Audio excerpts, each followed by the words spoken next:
Overview. The 48 Laws of Power by Robert Greene is a self-help book offering advice on how to gain and maintain power, using lessons drawn from parables and the experiences of historical figures. Power depends on the relationships between a person and those he or she seeks to control. Powerful people must cultivate their appearances to earn respect and eliminate doubt. They must practice selective honesty, misdirection, and an excess of secrecy to gain a tactical advantage. Timing is central to maintaining power, as is the ability to adapt.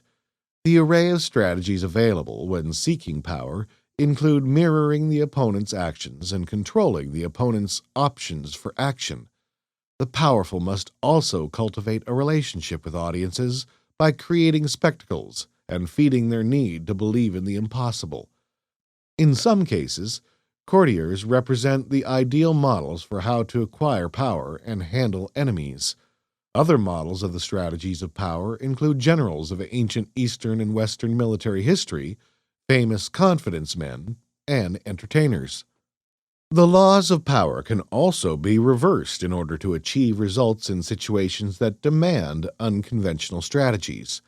For example, while it is generally best to appear less intelligent than the target of a manipulation, intimidating someone with intelligence can accomplish what feigned ignorance could not. Key takeaways. 1. In order to cultivate relationships that increase their power, people seeking power should force others to come to them, never allow others to become independent of them, avoid anyone who frequently encounters misfortune, never place too much trust in any one person, and never outperform their superiors. 2. People seeking power should mimic the courtier's ability to flatter the most powerful and thwart rivals. They should make no definite commitments to anyone, but avoid becoming isolated and appeal to others' self-interest when asking for help. 3. Appearances are vital to the powerful, so they should never attract envy or step into the role of another great person. Instead, the powerful should act like royalty, make accomplishments seem effortless, and safeguard reputation while cultivating terror in others. 4. The powerful can practice selective honesty, place blame on others, appear more naive than the people they wish to manipulate, act like a friend in order to gain information, and imitate others to conceal radical thinking. 5. Secrecy preserves power, which can be cultivated by concealing intentions and being conspicuously, temporarily absent. 6. The powerful must learn the art of timing decisions to maximize results, and they must know when to end a campaign after victory. 7. Adaptability is a key tool for power, so people seeking power should learn to be shapeless, to recreate themselves as needed, and to accept surrender to gain time and resources for a comeback. 8. Strategies that benefit the powerful include mirroring the opponent's actions, attacking the one point that holds the opponent's forces together, remaining calm while stirring up anger, finding and exploiting weaknesses, and planning all the way to the end of the campaign. 9. Other strategies for the powerful are acting boldly, concentrating energies on one task, tailoring the attack to the target, winning through action rather than argument, and totally eliminating the enemy. 10. The powerful attract followers who must be managed as audiences, with spectacles and appeals to hold the attention of hearts and minds, replacing logical persuasion. Followers' needs for fantasy and belief in something should be cultivated, although the person in power should not push followers too far toward change. 11. The powerful spend their own money, accept nothing for free, and look down on anything they cannot have in order to preserve power. The best strategy for achieving power is to get others to do one's own work. Analysis. Key takeaway 1. In order to cultivate relationships that increase their power, people seeking power should force others to come to them, Never allow others to become independent of them. Avoid anyone who frequently encounters misfortune. Never place too much trust in any one person, and never outperform their superiors. Analysis. Fundamental to power is never to upstage one's master, because outperforming a superior can cause that superior to eliminate anyone they view to be subverting their power. Avoiding being eliminated requires making that superior rely on one's help. Misfortune is contagious, so cultivate relationships only with the successful. Rather than being summoned by anyone, maintain a dominant position by forcing people to come to ask for help if they want attention or need something. Never place too much trust in anyone, even friends, because there is always the possibility that they will betray that trust to gain power for themselves.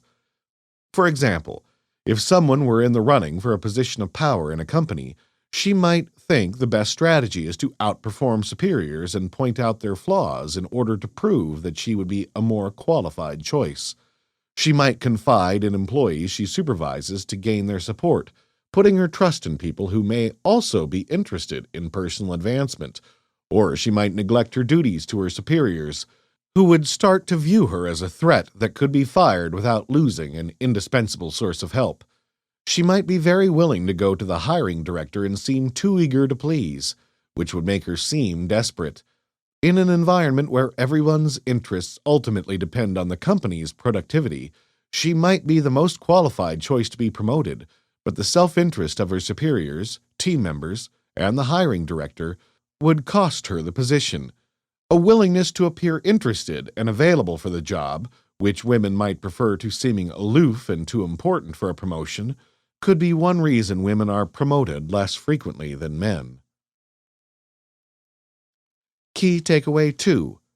People seeking power should mimic the courtier's ability to flatter the powerful and thwart rivals.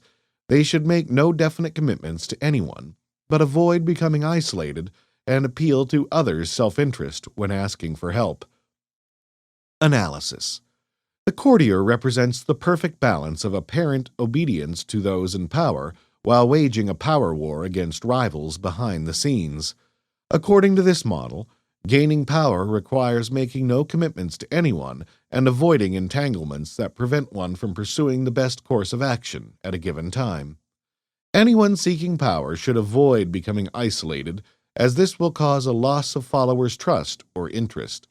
The best way to seek help from others is to make situations relevant to their immediate self-interests, not with vague or abstract arguments about the greater good or past obligations.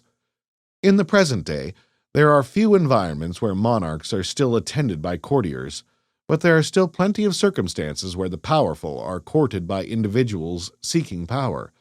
The political sphere is populated by people who seek to gain power by aligning themselves with those who have already gained power by being elected or appointed to a position. These are strategies also used by Lady Macbeth in the play Macbeth by William Shakespeare. She convinces Thane Macbeth to assassinate King Duncan in order to become king, making it appear to be his idea all along, and minimizing her apparent role to avoid guilt. She becomes indispensable to the new king by mitigating suspicion of his actions, and she continues to control his actions to increase his power and her own. Key takeaway 3. Appearances are vital to the powerful, so they should never attract envy or step into the role of another great person. Instead, the powerful should act like royalty, make accomplishments seem effortless, and safeguard reputation while cultivating terror in others. Analysis. Whether someone earns respect depends on their reputation, more so than the quality of their work or ideas. A confidence artist with a reputation for scams doesn't get much work, while a general with a reputation for ruthlessness would intimidate people without needing to behave with cruelty.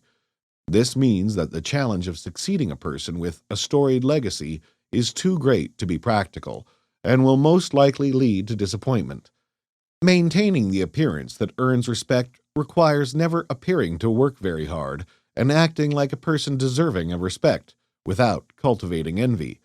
The appearance of unpredictability can also accomplish a useful kind of fearful respect.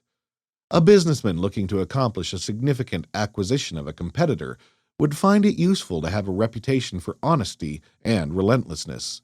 To cultivate that image, he would act like a person deserving of the reputation he seeks by upholding policies that relate to his value of honesty and hold his employees to high standards of truth and persistence. In negotiations with a competitor, the businessman's reputation for honesty would assure that the competitor's representatives feel that they are being dealt with fairly. Meanwhile, his reputation for persistence would foster the belief that if they back away from the negotiations, the businessman will find other ways to take the competitor off the market.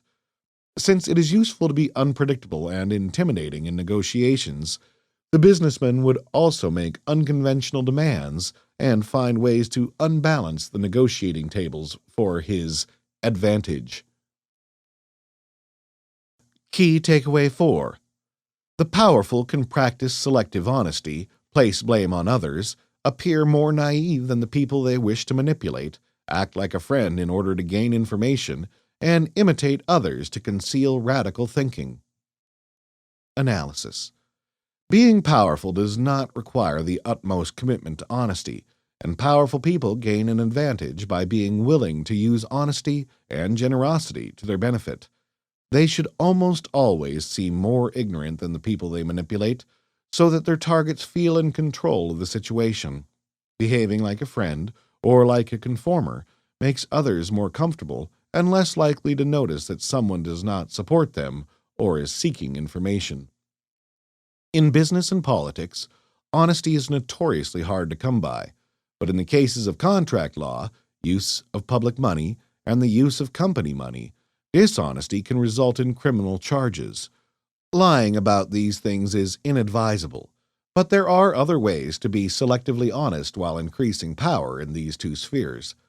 First, a businesswoman might be honest in contract dealings, but omit promises and clauses that would require her to disclose competing interests, to conceal the fact that she is also working for a competitor. She would benefit from consulting for one company and being able to conceal her commitment to another, or working for one company while agitating for the leadership to be replaced. If she appeared to be smarter than her supervisors or clients, they might suspect she had an ulterior motive. So her best strategy is to appear newer to the field and more trusting than anyone with whom she works. Key takeaway 5. Secrecy preserves power, which can be cultivated by concealing intentions and being conspicuously, temporarily absent. Analysis. In some cases, leaving a position of power or being temporarily absent from it increases respect because it emphasizes confidence and highlights others' dependence. Concealing intentions, of course, is paramount because a great advantage in a conflict is unpredictability. For example, if a public official wanted to demonstrate how important he was to the smooth functioning of local government, he might consider scheduling his vacation for a time when others are unlikely to think his assistance is as important as it truly is.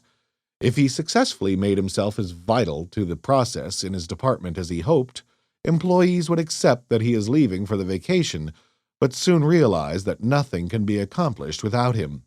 If, sometime in the future, someone else has threatened to fire the public official, the employees in his department would advocate for his work and fear what would happen if he were permanently unavailable. Key takeaway 6. The powerful must learn the art of timing decisions to maximize results, and they know when to end a campaign after victory. Analysis. Timing is essential to power because exercising power at the wrong time can result in catastrophe, while deploying power at the right time can increase power and success. Timing can involve the proper hour and location for strategic action, but it can also relate to avoiding both hesitation and hurry, which undermine respect and authority. Once victory has been accomplished, the powerful should know when to quit the game and prevent that victory from being reversed. In business decision-making, timing can make or destroy a company. A hiring decision at the right time can bring a needed infusion of new ideas and human capital at a moment when expansion is most possible. The same hire at the wrong time can upset established hierarchies, bring an ambitious person into an environment where ambition is punished, or bankrupt the company on daring new opportunities. For example, as CEO of Hewlett-Packard, Carly Fiorina had the opportunity to advance the company by merging with competitor Compaq. However, doing so required a round of layoffs of HP employees. By most standards, her time at HP was a benefit to the company because she doubled the company's revenue and nearly doubled the number of employees following several mergers. However, after a sudden drop in performance, the board forced her to resign. The forced resignation and layoffs continued to damage her reputation during her run for President of the United States in 2016. Key Takeaway 7. Adaptability is a key tool for power, so people seeking power should learn to be shapeless, to recreate themselves as needed, and to accept surrender to gain time and resources for a comeback. Analysis.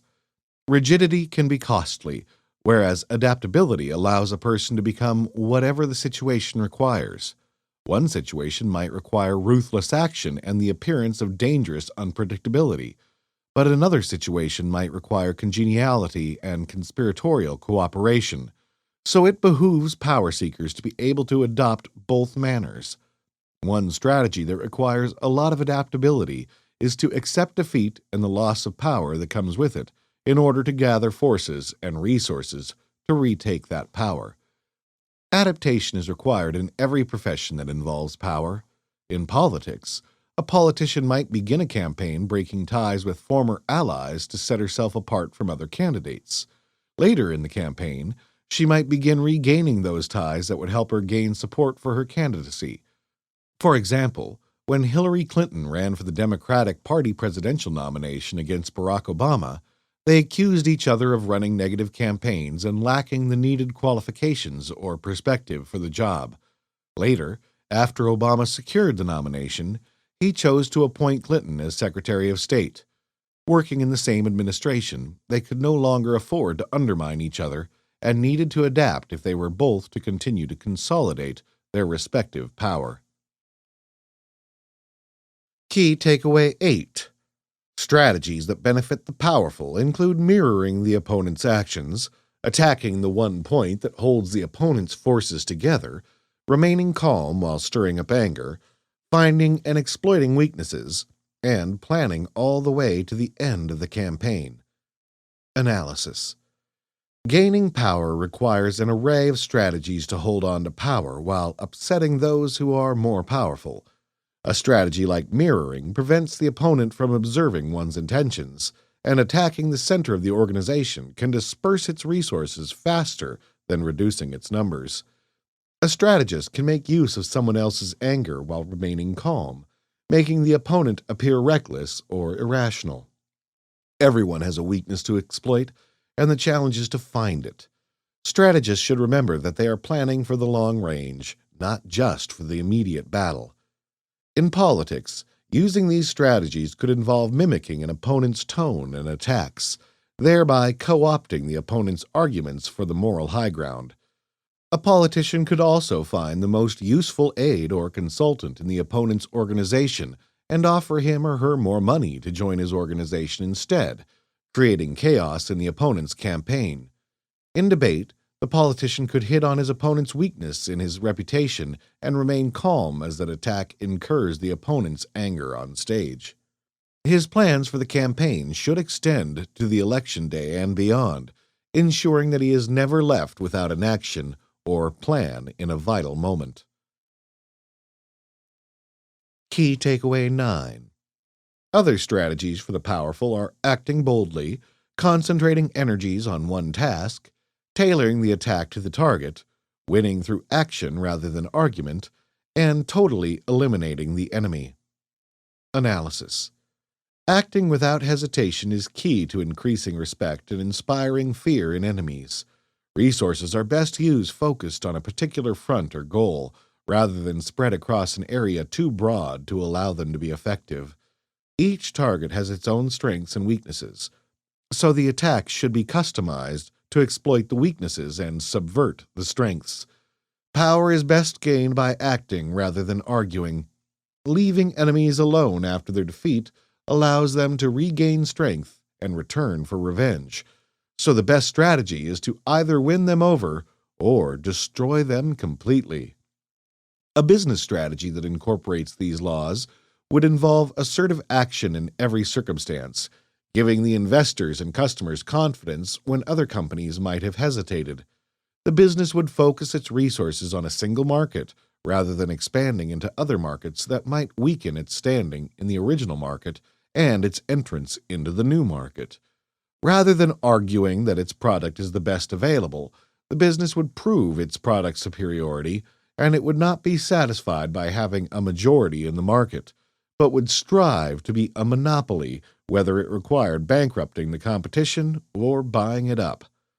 Telecommunications utilities sometimes practice this strategy by dominating an area and allowing the competition to monopolize other regions, giving customers no choices while asserting that they are provided the best service. These utilities do not branch into other utility markets, such as power or water, and have created a unique set of strategies that are tailored for the complicated legal framework around private utility providers. Similar strategies in the water or power utility markets would be unsustainable. Key takeaway 10. The powerful attract followers who must be managed as audiences, with spectacles and appeals to hold the attention of hearts and minds, replacing logical persuasion. Followers' needs for fantasy and belief in something should be cultivated, although the person in power should not push followers too far toward change. Analysis. Great entertainers provide the best examples of how to attract and keep an audience, particularly by creating irresistible spectacles and using emotional appeals rather than logical arguments. The audience demands that its fantasies be fulfilled and that it be given something to believe in. Any kind of attention is good attention, even if the publicity seems negative, and a shrewd entertainer might stir up negative attention to respond when audiences are interested in the outcome. A powerful person might advocate for change, but should remember that people generally dislike too much change and will fight back when they feel threatened. It is common knowledge that newspapers and magazines that have controversial articles often sell out of those issues, and that some of the widest read periodicals are tabloids and daily news magazines that stir up negativity and make controversial allegations. Some of these articles feed the public's desire to believe that a conspiracy is behind the political elite, or fuel their fantasies that celebrities are deeply flawed and suffer behind the veneer of fame. Anything that represents too drastic a change in the status quo, however, can turn readers away. This would be the case if a partisan publication began attacking the party it had long supported. Key takeaway 11. The powerful spend their own money, accept nothing for free, and look down on anything they cannot have in order to preserve power. The best strategy for achieving power is to get others to do one's own work. Analysis. The powerful never gain power by accepting favors, but they do gain power by giving favors that expect repayment. Being generous with money attracts followers as well. Those followers can also be used to do work that the powerful should not be seen doing, or which would reflect poorly if the work comes to no gain. An investor can benefit from these laws by buying things for herself or others to demonstrate wealth while refusing to accept gifts, which makes her seem incorruptible and too successful to be interested in gifts. She would not chase after clients who leave her in order to appear secure in her business, and she would not lament unsuccessful trades, arguing instead that she was testing the market for a new strategy or setting herself up for a more profitable transaction. She would make her work seem effortless by automating what she could and having assistants do the rest, providing her with useful scapegoats in case of disaster as well. Important people. Robert Greene is an author and business consultant who has written on power, seduction, and strategies of war. Joost Elfers is a book producer and the founder of Joost Elfers Books, which has produced a variety of art and self-help books. Charles de Talleyrand, 1754 to 1838, was a French politician and Napoleon Bonaparte's chief diplomat. Phineas Taylor, P.T. Barnum, 1810 through 1891, was a showman who founded the Barnum and Bailey Circus. Thomas Edison, 1847 to 1931, was the inventor of the light bulb, an advocate of direct current electricity distribution, and the founder of Edison General Electric. Louis XIV, 1638 to 1715, was King of France from 1643 to 1715 and reigned longer than any other monarch of a major European country. Joseph Duveen, 1869 through 1939, was a British art dealer whose strategies for increasing the value of his sales included creating artificial scarcity. Otto von Bismarck, 1815 through 1898, was a Prussian politician who engineered the unification of German states through the war. Zhuge Liang, 181 through 234, was a chancellor of the Shu Han state and an accomplished strategist. Joseph Weil, 1875 through 1976, was a confidence artist and social engineer. Victor Lustig, 1890 through 1947, was a confidence artist whose scams included selling the Eiffel Tower. Sen no Rikyu, 1522 through 1591, was the most influential practitioner of the traditional Japanese tea ceremony. Author's style. Robert Greene writes in an authoritative, scholarly style reminiscent of classics about power and leadership, such as works he cites. These include Niccolo Machiavelli's The Prince and Sun Tzu's The Art of War. Advice is delivered in absolutes, with few specific hypotheticals or instructions for the reader, but rather an abstract approach to understanding the circumstances under which a particular action would be ideal.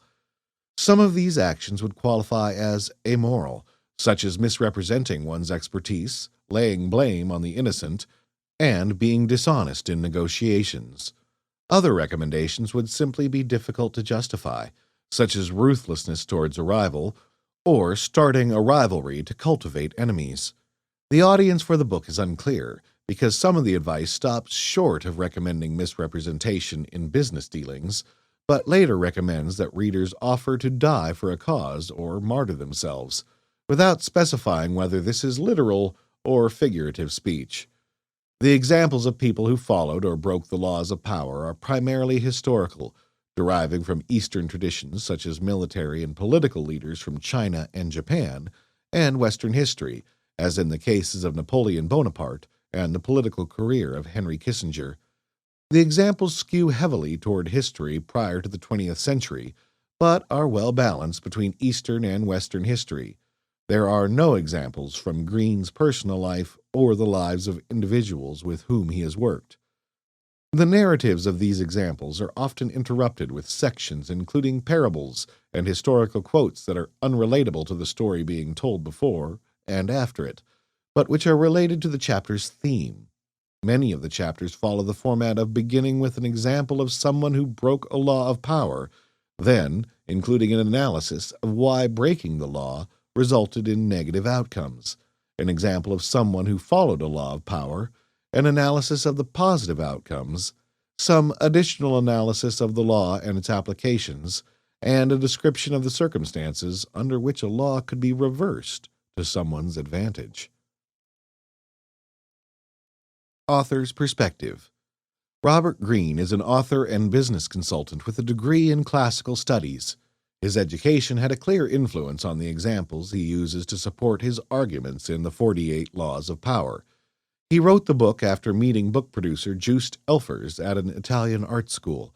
He went on to write additional books on seduction, war strategies for business, and subject mastery, which are moderately popular among business and pickup artist readers. His advice in these books is sometimes controversial for being immoral or misogynistic, and he embraces the controversy.